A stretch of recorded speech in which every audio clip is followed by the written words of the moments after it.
গত ৫ বছর শিলচর পুরসভাকে সিন্ডিকেট হিসেবে ব্যবহার করেছেন শিলচরের বিজেপি নেতারা, এমন অভিযোগ করলেন সাংসদ সুস্মিতা দেব। সুস্মিতা বলেন, বিজেপি নেতাদের ব্যর্থতার জন্য গত ৫ বছর শিলচর পুর নিগম নির্বাচন হয়নি। পুর নিগমের তহবিলে গত ৫ বছরে কত টাকা বরাদ্দ হয়েছে এবং কত টাকা খরচ হয়েছে এ নিয়ে সম্পূর্ণ অন্ধকারে শিলচরবাসী। শুনুন কি বললেন সুস্মিতা।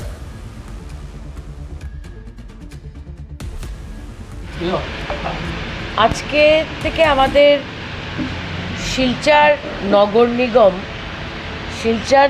নিগম নির্বাচনের প্রস্তুতির কাজ শুরু হলো।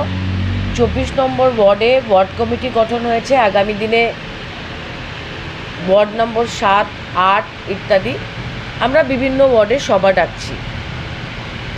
আমি শিলচরবাসীকে বলবো, আপনারা বিচার করবেন যে বিগত ৫ বছর বিজেপি সরকার, ডাবল ইঞ্জিন সরকার শিলচর পৌরসভাতে একটা নির্বাচন করাতে পারলো না।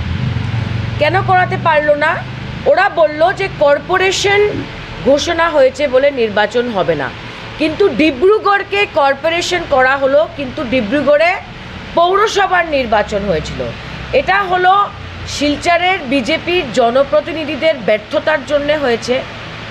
২ নম্বর কথা, বিগত ৫ বছর পৌরসভার তহবিলে কি টাকা বরাদ্দ হয়েছে কেউ জানে না, কোথায় খরচ হয়েছে কেউ জানে না, কিভাবে খরচ হয়েছে কেউ জানে না। শিলচর পৌরসভাকে একটা সিন্ডিকেটের মতো বিজেপি চালিয়েছে বিগত ৫ বছর। সেটার বিরুদ্ধে আমরা একবার না বারবার রাজেশ দেবের নেতৃত্বে আমরা মেমোরান্ডাম দিয়েছি, ডিসির সঙ্গে দেখা করেছি তৃণমূল কংগ্রেসের পক্ষ থেকে, কিন্তু কোনো রকমের জবাব আমরা আজ পর্যন্ত সরকারের কাছে পাইনি।